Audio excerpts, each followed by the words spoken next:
Assalamualaikum warahmatullahi wabarakatuh. Wilujeng patepang sareng Kang Dagol. Urang teraskeun ieu. Hanca carita dina judul ngakalakeun siluman bagean ka-25.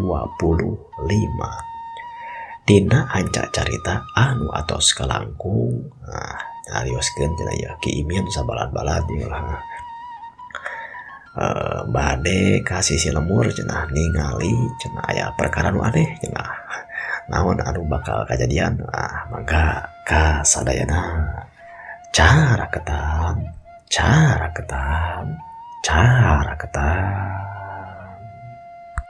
harita teh wanci Janari sakedeung deui asup ka waktu subuh.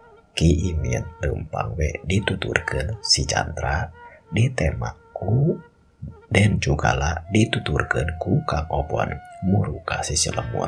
Sanggeusna datang kasih si lemur bener we geus loba jalma-jalma malahan mah caricing we ngajaranteng. Saban-saban ditanya teh cenah hayang nempo apringan jalma nu arane ngurilingan di lemur. Henteu asup ka jero lemur mah teu kaluar deui ku kurilingan we di sisi lemur. Sababaraha waktu kaliwat bener we ku Ki Imin kasaksian walasan jalma ngaleumpang we naroyot. Malahan mah ku Pak RT ditanya, urun tadi ieu leumpang teu beres-beres arek dikahat iraha anjeun lulumpangan model kitu bari peletak cenah hiji jalma teh digebul palebah tak ngapisan tapi eta jalma teh teu robah tuluy we leumpang malahan manusia jeung ge naranya ka eta rombongan jalma anu ting arabring belempangan teu meunang ditanya tapi tuluy we noyot lempang teu lila tidinya abringan jalma teh ngaliwat satuluyna mah ngajauhan. Ieu teh kudu diudag moal Pak RT ceuk Kang Obon. Nya eta diudag oge dah moal ka mana-mana sabab anu katingali ku kuring mati tadi oge mus aya 3 kalina ngaliwat ka dieu teh. Tuh dituturkeun tuh aya tuh pilih ganti tuh corona aya 2an jangan nalingakeun tapi dah kula rasaan moal ka mana-mana ceuk Pak RT teh. Tuh ponyo kah Ki Imin kitu ceuk Kang Obon teh. Nyambung nyarungsung kana laporanana anu sameneana dibejakeun ka Ki Imin. Den juga lah nyarita anu saurang mah kuring teh asa-asa tapi poho deui tapi mah tapi Ki eta teh kunaon Ki tika lelempangan saperti kitu ceuk Den juga lah deui teh nanya ka Ki Imin. Ngadeng ya pananya saperti kitu Ki Imin satuluyna nyarita. Ya coba korwan Pak RT ojong Pak Polisi terus aya ngawangkon mah supaya leuwih reneh urang di dinya tah ditepas imah pasi anu sisita belah dinya si imah saha eta teh. Eta teh imah Mang Itok. Oke urang cicing heula we di imah si Itok muru Obon teang itu tuh Pak RT ojong Pak Polisi aki hayang ngawangkong gitu. Nyonya tapi ya teh kubagi supaya gampang ojong sakalian we ngajelaskeunana korban heula ka itu Pak RT ojong Pak Polisi. Nyonya tuh satuluyna Mang Obon teh kuragiru lempang cenah nepungan ngakeruan Pak RT jeung Pak Polisi teh ya teu lila tidinya Ki Imin geus nepi cenah ka hiji tepas hiji kadang warga cenah mah imahna Mang Itok teh ya. Malahan mah Mang Itok nama keur nangtung we cenah di sisi lemur da ieu teh imah anu pangsisina di lembur eta teh.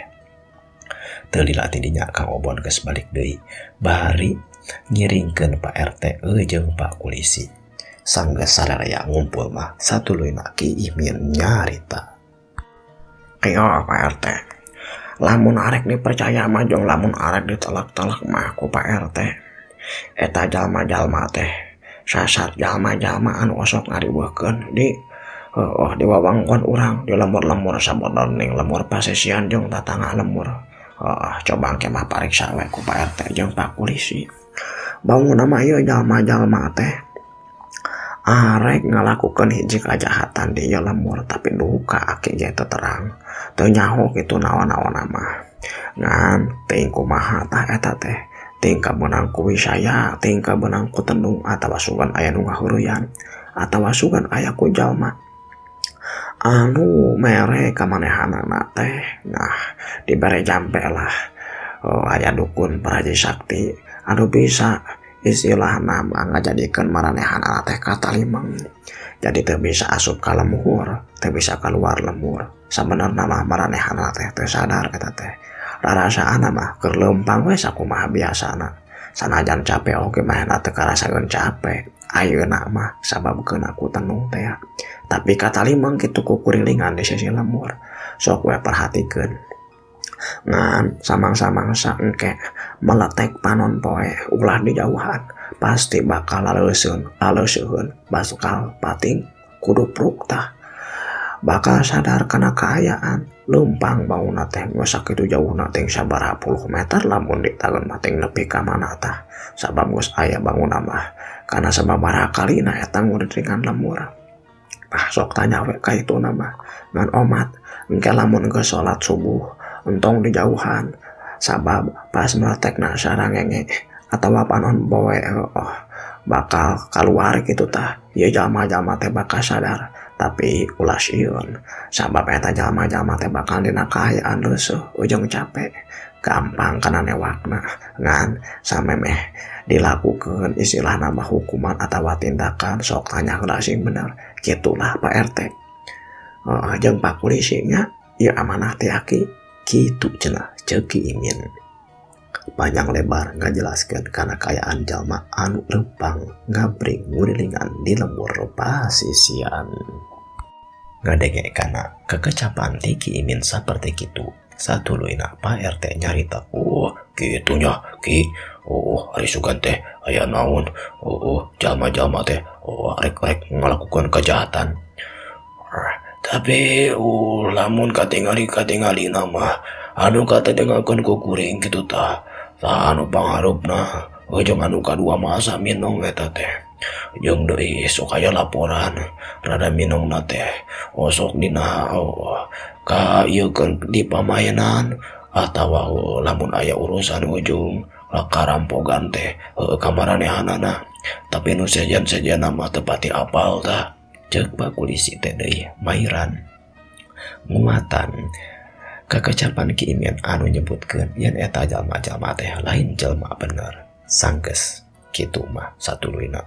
Pak RT jeung Pak Polisi badami cenah jeung kokolot lemur anu sejen rek ngalaksanakeun sakumaha anu dibejakeun ku Ki Imin kakocapkeun di alam sejen di alam siluman.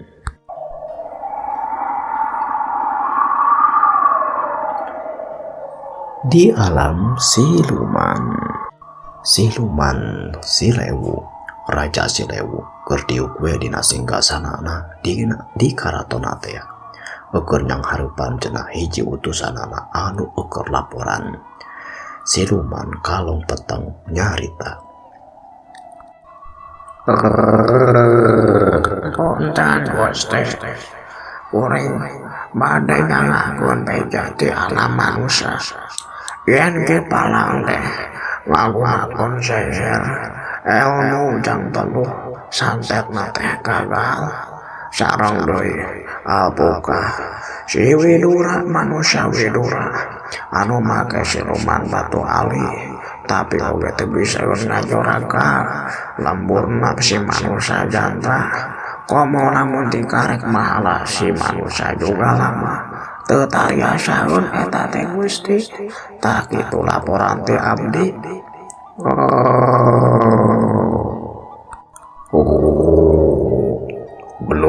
bener pisan sabab kaula oge geus nitipkeun kapan kana mata ujung jeli kaula ka Anjeun tapi alus oge Anjeun mere nyaho kalawan langsung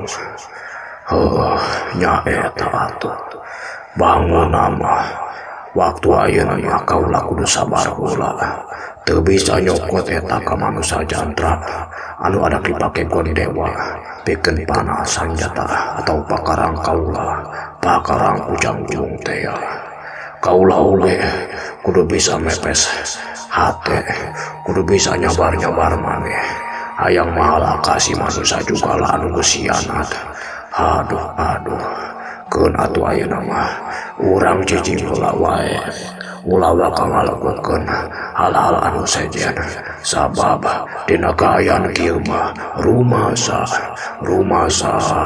lain waktu anu pas pikeun ngalaksanakeun ieu rancana teh. Kitu cenah diantara wangkongan anak Raja Silewu jeung Siluman kalong peteng teh. Sanajan ambek jeung penasaran masih keneh cenah hayang nyokot kasih jantra jeung mere pangajaran atawa males kanjari males pati kaden juga lah iya Siluman lembur deui teh manehna ngarasa taak cenah lamun rek kudu ngalawan kana kakuatan Siluman paking talama sabab kumanehna ge geus nyaho jeung geus karasa sakumaha kuatna jeung saktina ieu Siluman paking talak di tempat sejen di imana Den Widura anu keur kaayaan Ki Palang cicing di dinya teh harita teh wanci geus kaayaan isuk-isuk.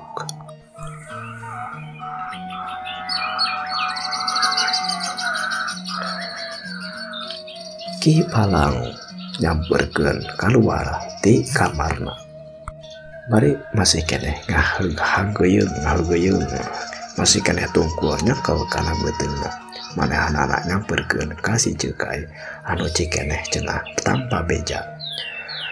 Kuragiru arek kabejakeun hiji perkara. Aya naon Cekai anjeun kurager wayang papanggejong ake. Ceuk Ki Palang nanya ka si Cekai. Ditanya seperti itu si Cekai nyarita. Ya Ki, kuring teh hayang nyaritakeun hiji hal yo. Aduh, bangunna teh Ki.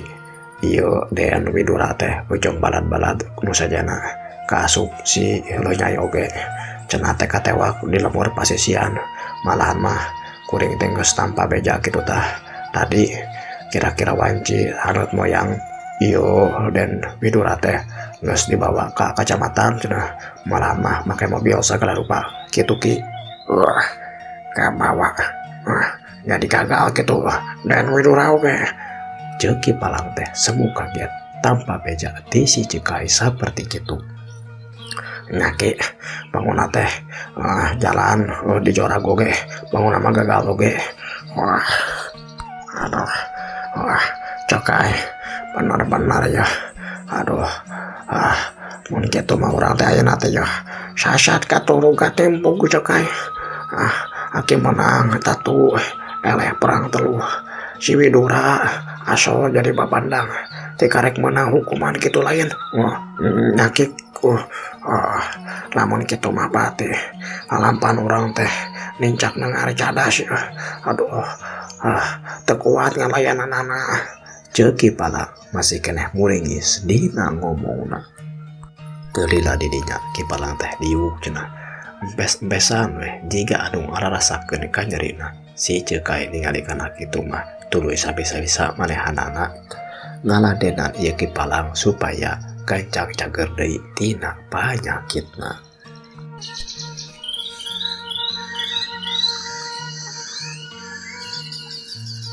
Pas sore di lembur pasisian langit pengras mega bodas ngalayang lamun jeung panempe masih satia maturan dalam paham jalma-jalma nu keur ngajalankeun hirupna sewang-sewangan kalawan basajan sakumaha ieu laharna di pilemburan.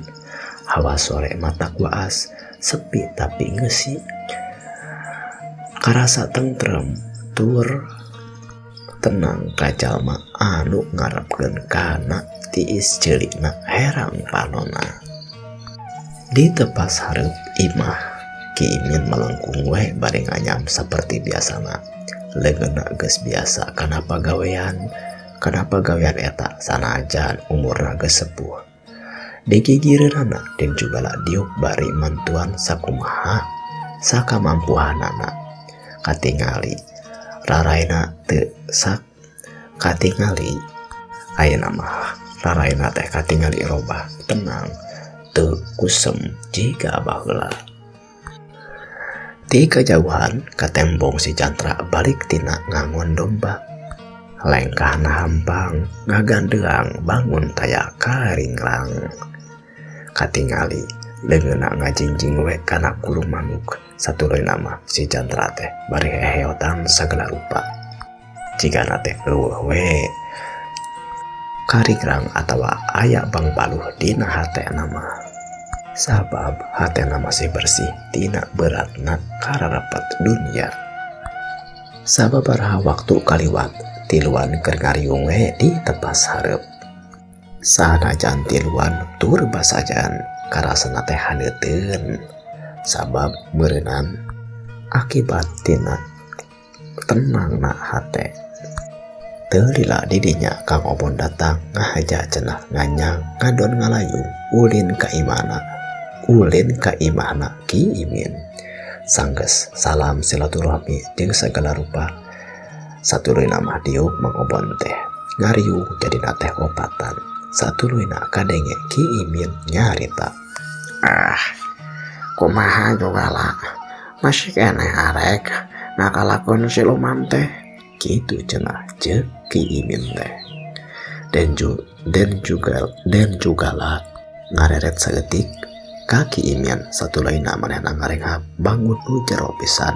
Malahan mah teteupna dipindahkeun ka buruan jiga nu mikir leuwih jero.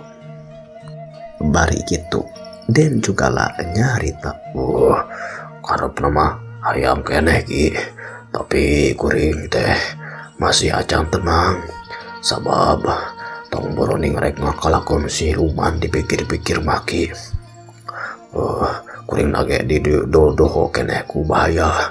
Tuh coba deui lain ku ukur ku siluman kitu Ki. Terus deui kuring teh beunang ku teluh oge. Malahan mah kapan jalma-jalma anu ngurilingan lembur teh geuningan geus ditaluntik ku Pak RT ujung Pak Polisi mah cenah arek ngajorag ka kuring ujung ka si Jantra rek ditewak teh Ki. Kitu cenah ceuk dan juga lah teh. Ieu mah ditanya arek moal kalakah ka mana-mana. Terus ayeuna rek kumaha cenah ieu anjeun teh arek masih keneh ngakalakeun siluman atawa arek naon kitu tah. Kapan kitu ditanya lagi ku Ki Imin ceuk Kang Obon teh nyeletuk. Mairan kana wangkongan Ki Imin jeung Den juga lah. Den juga lah ngusap kana beungeutna tuluy narik napas panjang. Satuluyna nyarita deui. Kieu Kang Obon, aki deui. Dipikir-pikir mah ayeuna mah rek nyalametkeun heula awak we kuring mah bari neangan ilmu. Dipikir anu dikarepkeun mah kitu tah rek ngumpulkeun kana kakuatan tah sanggeus ilmuna nyaho kakuatana cukup tah hayang kitu tah rek ngakalakeun siluman deui. Sugan aya kesempatan nu hade kitu kita jeung ngakalaksanakeun eta pamaksudan ceuk Den juga lah teh. Si Jantra nu tadi ngadengekeun bari cicing. Malahan mah katingali euker nyanyo manuk piitna tungtungna nyarita kalawan polos tapi jero maksudna. Kang mun kitu mah ceuk kuring mah kitu nya jiga ngudak-ngudak kalangkang heulang ari kitu mah nya Kang. Ngan akang mah meureun diganti heulangna teh jadi siluman kitu tah. Jadi we ngudak-ngudak kalangkang siluman jiga pamoalan Kang hese kana laksanana ceuk si Jantra. Cep nu sejen carempling. Angin sore ngagalebug laun nebak kana dangdaunan. Ki Imin eureun tina nganyamna. Satuluyna ieu Ki Imin teh ngangkatkeun kana sirahna neuteub ka si Jantra. Malahan mah pinikeun ti neuteub oge ka Den juga lah. Tuluy malahan mah ka Kang Obon teh bari tuluy ieu Ki Imin teh nyarita. Cok aki mah anu pamohalan sanajan ngudag-ngudag kalangkang helang atawa kalangkang siluman, lamun ibarat helang teh mah kalangkangna ditenyo jeung didodoho tuluy engke rek ditewak helang mah bisa wae cek aki mah kitu cenah ceuk Ki Imin teh. Canggih ya. Lalakon si Jantra dina judul ngakalakeun siluman, urang tamat keurela ti ka dieu. Aya terasa beunah ieu. Tapi duka ya mudah-mudahan ya saingalna naskah nama alhamdulillah ya tos kacepeng ya bukan bagol teh. Mudah-mudahan dina tahun anu engal cenah ya.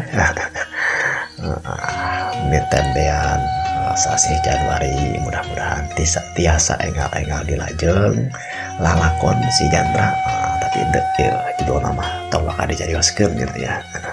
Supawas penasaran mudah-mudahan bahan katampi kalayan kadinyahan. Satu acan dipungkas Kang Dago nyuhunkeun dihampunten gitu ya.